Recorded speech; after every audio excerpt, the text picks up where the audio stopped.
All right, well, it's time for us to do some practice with problems involving implicit differentiation. So it's important that you keep doing the practice. The practice is how you develop your skills. And when we say practice, that means you need to work on the problems on your own, work through them. Use these videos as a supplement, as a tool to help you, either as a way to see the problem perhaps from a different perspective, get some insights into some ways to think about things, work them notationally, and of course as a way to help you get unstuck. Make use of that pause button. If you're working through a problem and you're like, well, how do I do it? Go until you're stuck. Hit that pause once you pass the point of being stuck and keep working the problem. And the more that you do, the better you're going to become. And we want for you to be the best. All right, well, let's get going for today. We are given the following. The line y equals 5 minus 2x is tangent to y equals f of x at x equals 1. The line y equals 3x minus 4 is tangent to y equals g of x at x equals 2. And the point 2, 1 is on the curve f of y squared plus g of x squared equals 4xy plus d. And then there's two parts. What is the constant d? Well, it's some constant. And then find the tangent line to the curve at 2, 1. Now, there is something that, if you look at this, you might feel a little bit like, are we allowed to do this? Notice here, this is y equals f of x. And then here we say f is now a function of y. Can we change f from being a function of x to f being a function of y? And the answer is, well, yeah, of course we can. You see, x is really just a placeholder. It says f of, here's a symbol. And then there's a rule that works in the machinery, right? You plug x in, it runs through the machine, something comes out. But I can use any symbol I want. So it's perfectly okay to say f of y. All right, so first off, let's not be panicking about that part. I'm sure there are other reasons to panic, but let's not worry about that particular part right now. Okay, so what do we have? Well, we're told we have some tangent lines. So really what we have, when we talk about having a tangent line, so y equals 5 minus 2x is tangent at x equals 1, means that we have two pieces of information about f. Namely, we know what f of 1 is, and we know what f prime of 1 is. So let's write that down. So to figure out what f of 1 is, we plug 1 into our function, which when I say function or tangent line, 5 minus 2 is 3. To find out what is f prime of 1, you say, okay, well, let's look at the slope here. If you want, you could say, what's the derivative? And then you'd say, well, it's negative 2, right? Yeah, negative 2. So f prime 1 is negative 2. The line y equals 3x minus 4 is tangent to y equals g of x at x equals 2. That means we have some information about the function g at 2. So we know what g of 2 is, and we know what g prime of 2 is. So to figure that out, we plug 2 in. So plug 2 into the line. 3 times 2 minus 4, 6 minus 4 is 2. Take the derivative, well, that's the slope, and that gives us 3. All right, so that's saying when we have these tangent lines, what we really have is we have some information about f and g. Now we're ready to sort of start working our way through here. So determine the constant d. Well, the good news is we have a piece of information. We have the point 2, 1. Since we know the point 2, 1 is on the curve, that means if I plug in x equals 2 and y equals 1, the relationship has to be satisfied. So we're going to do that. So for part A, we're going to plug in our point. So plug in x equals 2, y equals 1. And if we do that, we get what? Well, we're going to get f of 1 squared plus g of 2 squared is equal to 4 times x, which is 2, times y, which is 1, plus our constant d. So f of 1, we know that. We wrote it down. So we get 3 squared, which is 9, plus g of 2, well, that's 2 squared, so that's plus 4, equals 4 times 2 times 1 is 8, plus d. Well, now we're pretty much there. 9 plus 4 added up is 13, and subtract 8, and we come to the conclusion that D has to be 5. All right, well, that wasn't so bad. Part A, done.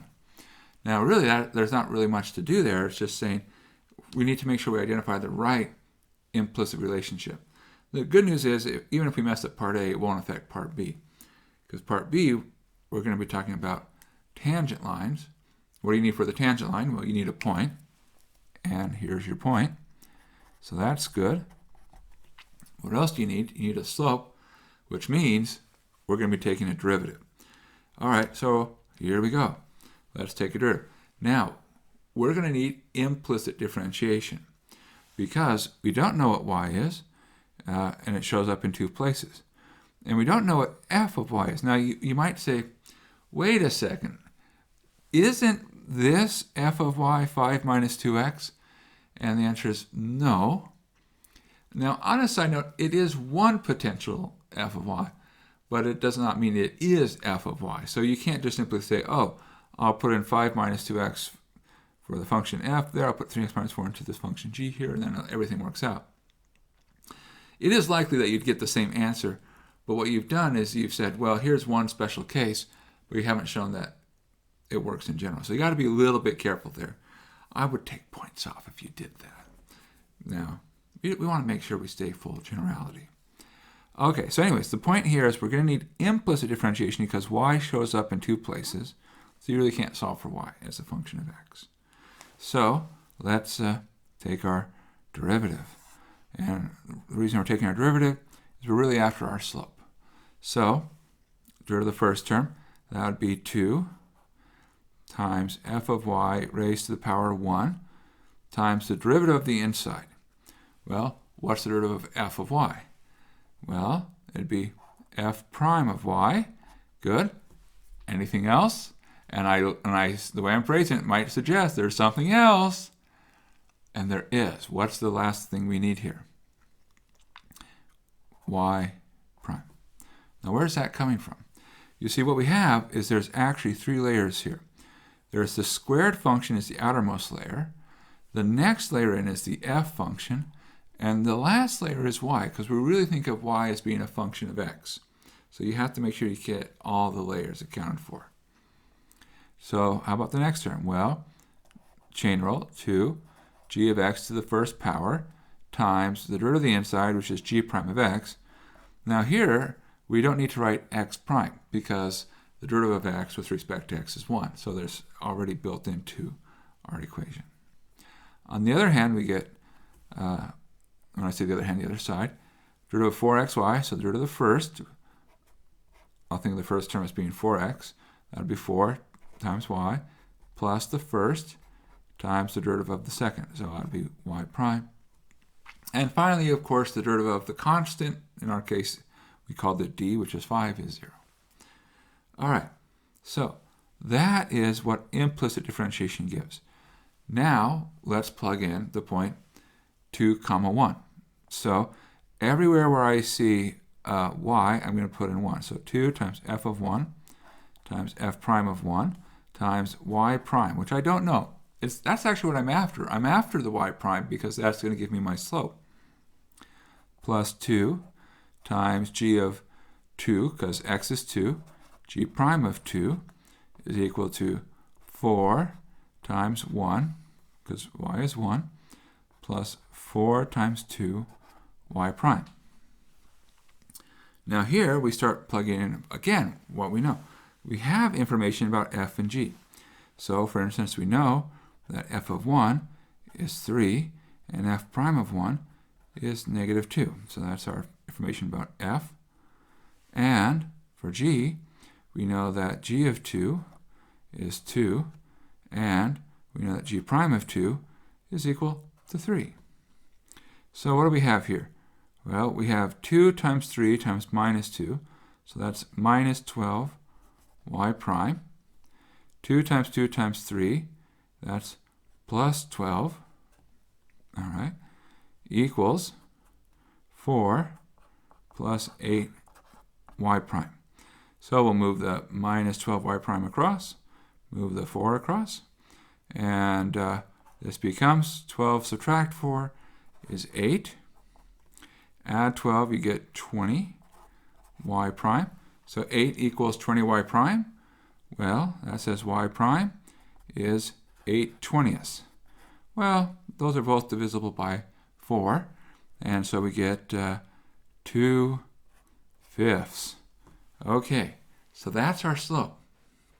And when we say y prime equals 2/5, what we really are saying is y prime at the point 2, 1 is 2/5. So we have our slope, we already had our point, and therefore our line is y minus our y value is equal to our slope, 2/5, x minus our x value. Now we could, if we wanted to, rewrite this. So for instance, this becomes y equals 2/5 x, and then this would be minus 4/5 plus 1. So if you take minus 4/5 and then you plus 1 to that, you end up with plus 1/5. And that is our line. There we go. So there's our tangent line to the curve at the point 2, 1. Good. Good. All right. Our next problem. So we say an implicit function has a vertical tangent line. So vertical means we're going straight up and down. If dx dy equals 0. Now let's think about what that statement is. Now we're used to saying dy dx. So let's think about dy dx equals 0. So we know that dy dx equals 0. We think of that as a flat horizontal tangent line. What's that saying? Well, it's saying that as we move x back and forth, y doesn't change by any amount. So the change in y is 0 even as we vary x. So if we flip our roles and we talk about dx dy, which is perfectly a valid question to ask, how does x change with respect to y? Well, it says that as you move y, so as we're going up and down, x changes by 0. So that means we go straight up and straight down. See, if x changed a little bit, maybe a positive amount, we'd be going in a slight diagonal. If x was changing by a negative amount, we'd go in a different diagonal. But if x is changing by 0 as we change y, straight up and down. So okay, so that's the idea. So wherever we see dx dy equals 0, vertical tangent line. Now, we're told that there are 4 points. And they even, wow, look at that. They made it very fancy and they say, hey, 4. So we better get 4 points in our answer. So there's 4 points on the implicitly defined function 2y cubed plus 3y squared equals 4x squared plus 5x plus 1, where we have a vertical tangent line. All right, so our answer is going to be 4 points. All right, good. Well, so now we're going to follow what it tells us to do. It says dx dy has to equal 0. All right, so what we're going to do is we're going to take the derivative with respect to y. Now, why are we taking the derivative with respect to y? Well, the reason is we look down here. The denominator tells us what we're taking with respect to. So dx dy says take the derivative of x with respect to y. So here we go. The derivative of 2y cubed with respect to y is 6y squared. The derivative of 3y squared with respect to y is 6y. Equals, now here we're going to get the derivative of 4x squared would be 8x, and then times the derivative of x with respect to y, which we write as the derivative of x with respect to y.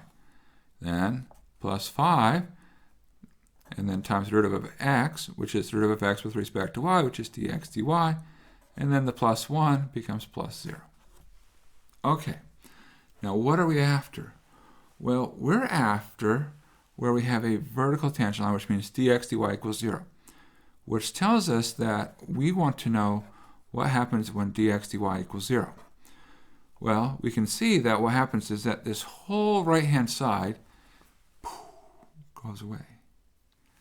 So, what do we come to the conclusion? Well, we have that 6y squared plus 6y has to equal 0. Well, that says really what? If you factor out the 6y times y plus 1 equals 0, or we can say y is equal to 0, or y is equal to -1.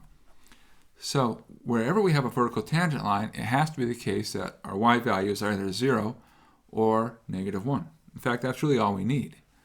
So now we have to figure out, well, when does that happen? So we got to explore two possibilities. So let's start with y equals 0. So for y equals 0, what do we get? Well, we now come into our original relationship. And we say, well, we know y equals 0. What does that tell us? It tells us that 0, because that's what the left-hand side would give, is equal to 4x squared plus 5x plus 1. Well, now solve for x. Well, what would be nice? It would be really nice if this factored. Does it? And if it does, how? Well, it does factor. Now, of course, everything seems to factor. So it's actually, the thing is, if you have seen x squared plus 5x plus 4, you probably would say, oh yeah, that I can factor. It's the same process, though. So the 1 says, look, it's got to be 1. The fact that this is both positive, and the fact that all the terms are positives, everything's being added. Then you say, okay, I need two things that multiply to 4, but add to 5. 4 and 1 do that. So that tells us what? Well, it tells us that either 4x plus 1 has to be 0, or x plus 1 has to be 0. Definitely one of those two has to be true. So, because when you multiply, you get 0. And therefore, we get either x is -1/4 or x is -1. Now remember, we're already told that y equals 0, so that gives us two possibilities. So namely, -1/4, comma 0, and -1, 0. Okay, so there's 2 points. At those 2 points, we'll have a vertical tangent line. Now, what about our other case? Well, that's the case y equals -1. For that case, what will we have? Well, plug in -1. We're going to have 2 times -1 cubed, which is -2, 3 times -1 squared, which is +3. So we'll get -2 plus 3 is equal to 4x squared plus 5x plus 1. And the constants go away. So this becomes 0 equals 4x squared plus 5x. Well, I can factor an x out. So that's x times 4x plus 5. And I say, aha, 0 equals the product of two things. One of these two had to be 0. So that says either x equals 0, or x would be subtract 5 divided by 4, -5/4. So, again, we already know what y is, and so that leads to the points 0, comma, -1, and -5/4, comma, -1. And there we go. We found 4 points. And at those 4 points, if we were to figure out what this curve looks like, I call it a curve because when we think of a function, we oftentimes think of curves. We would see, aha, at these 4 points, there's a vertical tangent line going on. All right, good.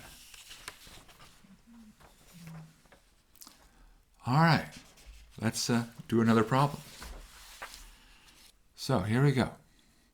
So the graph of the points, and we call them xy points, which satisfy the equation below, namely 2 times x squared plus y squared squared equals 25 times x squared minus y squared.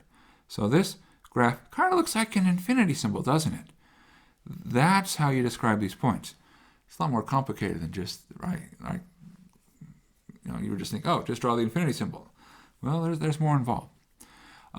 It passes through the point 3, 1. Let's see, where is that? So that says x equals 3, y equals 1. Oh, yeah, it does pass through the point 3, 1. There it is. Okay, and now the question, find the tangent line to the graph at 3, 1. So we need to figure out what is the tangent line here. So we need to figure out this line. Well, the good news is we've already got the point. The point is given to us as a freebie. So what do we need to do our work in? Our work is going to be the slope. How do we get to the slope? Well, that's going to be taking our derivatives. So we really need to find y prime or dy dx. So let's start. So where do we begin? Take the derivatives, I guess. So we'll take the derivative of both sides with respect to x. And remember that when we're thinking about these problems, we might be sitting here and going, and we say, I really know y is some function of x. Now, of course, you see the picture and say, well, what function could it possibly be? And we'd have a hard time solving for it. It's theoretically right at the edge of what can be done. So it is possible to explicitly solve for pieces of what this would look like. In practice, it would never be something you'd want to pursue. It's just too much work. But, but when we're taking derivatives, it's perfectly fine to say, okay, I'm going to take the derivative of both sides with respect to x. I'm after my slope, dy dx. And I'm just going to keep in my mind, whenever I'm taking the derivative and there's a y involved, don't forget I need to take that derivative of y. So, on the left-hand side, so we have the chain rule. So the 2 is a constant. 2 comes down. So there's another 2. X squared plus y squared to the power 1 times the derivative of the inside. Derivative of x squared is 2x. Derivative of y squared is 2y. And because we're taking the derivative with respect to x, we need to keep going one more step. 2y times the derivative of y, which is y prime, equals, on the other side, 25, and then times by the derivative of x squared, which is 2x, minus the derivative of y squared. Well, that would be 2y, and then keep going, because this is a chain rule, because remember, y is a function of x, times the derivative of y with respect to x, which is y prime, or you could write dy dx. Now, we could rearrange and solve for y prime, but because we're after what's happening at a particular point, it's oftentimes easier at this stage to say, let's plug our point in and let's simplify. So we're going to do that. We're going to plug our point in and simplify. So we have 2 times 2, which is 4, and we have x equals 3, y equals 1. So 3 squared plus 1 squared, 9 plus 1 makes 10. Then we have 2 times 3, which is 6, plus 2 times 1, so plus 2. And y prime, we don't know yet. That's what we're trying to solve for. Is equal to, here we get 25 times 2 times x, so that's 2 times 3, 6, minus 2 times y prime, so that's minus 2y prime. There we go. All right, good. So let's do some simplifying. Now, we could see if we can make our life a little bit better, because notice, here I have a 25, which is divisible by 5, and here I have a 10, which is divisible by 5. So if we divide both sides by 5, then we can knock out a little bit to make it a little bit simpler. So we'll do that. So we have 4 times 2, which is 8, times 6, so 48. Then again, 4 times 2, 8 times 2 is 16. Y prime equals 5 times 6 is 30, and 5 times minus 2 would be minus 10. Now we'll do some rearranging, move terms around. Okay, so add 10 y prime to both sides to get 26 y prime. Subtract 48 from both sides is negative 18, or y prime is negative 18 26. And, well, they're both even, so we can divide out a 2. So let's see, that's negative 9/13. All right. Now, it's always good to kind of check to see, is this answer somewhat reasonable? So what do we see? It's a negative slope. That's good. That's a reasonable thing. And the value is, it's between 0 and negative 1. 0 would be horizontal. Negative 1 would be this. So it's roughly like that. So that seems about right. So that's good. It's a reasonable answer. Now, we have our slope, we have our point, and therefore we can put everything together and we say that our answer is y minus our y coordinate is equal to our slope, negative 9/13 x minus our x coordinate. And yeah, we don't need to simplify that. I mean, it's what it is, right? Sometimes that's just the way it is.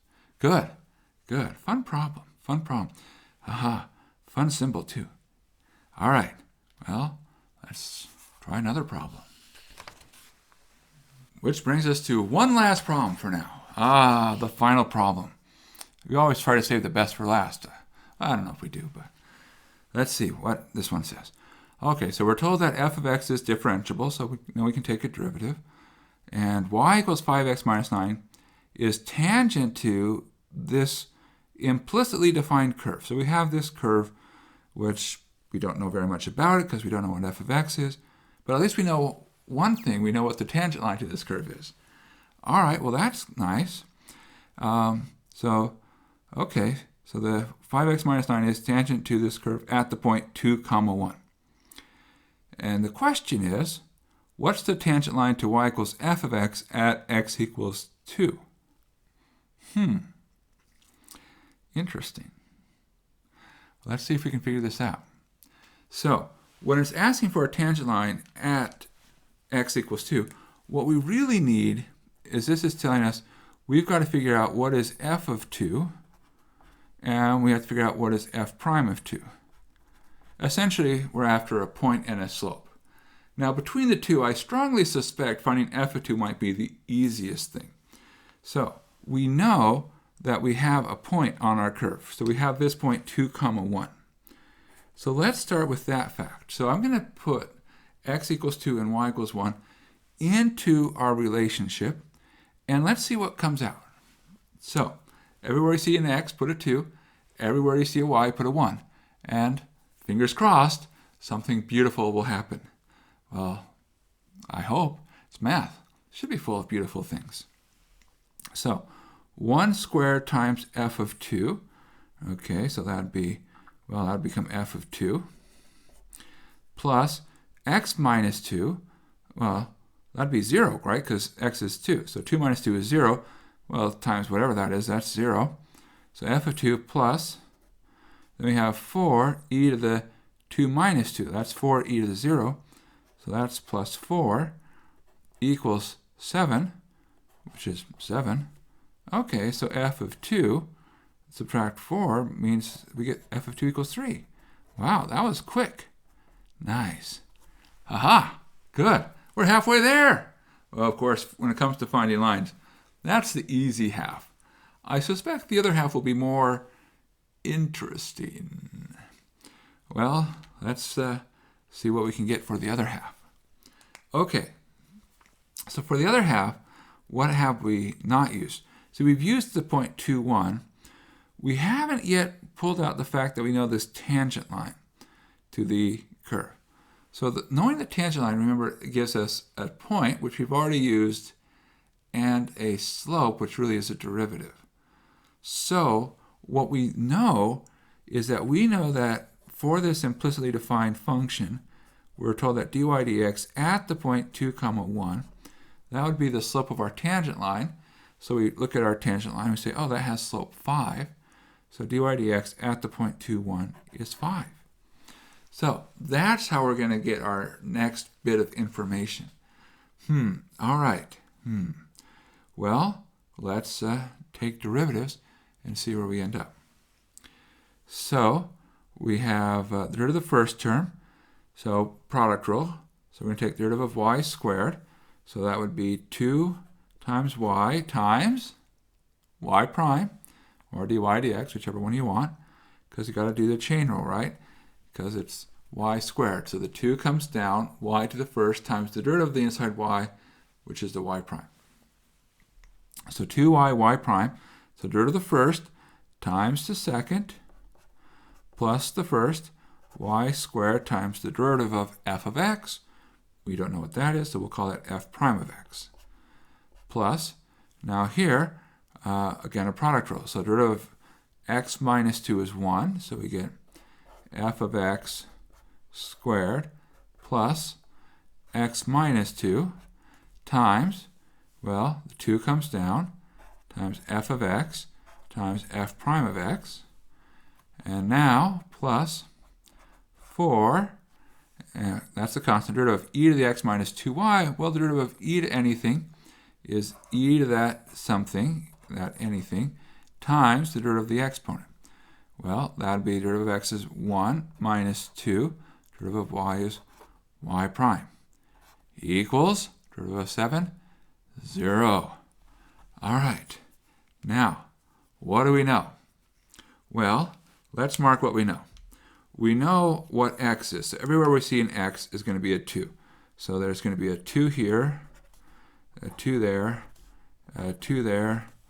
There's going to be a 2 there, a 2 there, and up here, and that's it. Everywhere we see a y gets to be a 1. So there's a 1, there's a 1, there's a 1 up here, and that's it. What else do we know? Well, this part right here tells us that our derivative of y with respect to x at 2, 1 equals 5, which means our y prime is 5. So everywhere where we see a y prime, that's a 5. So there's a y prime there. Anywhere else? Oh yeah, there's a y prime over here. Okay, so that's also a 5. All right.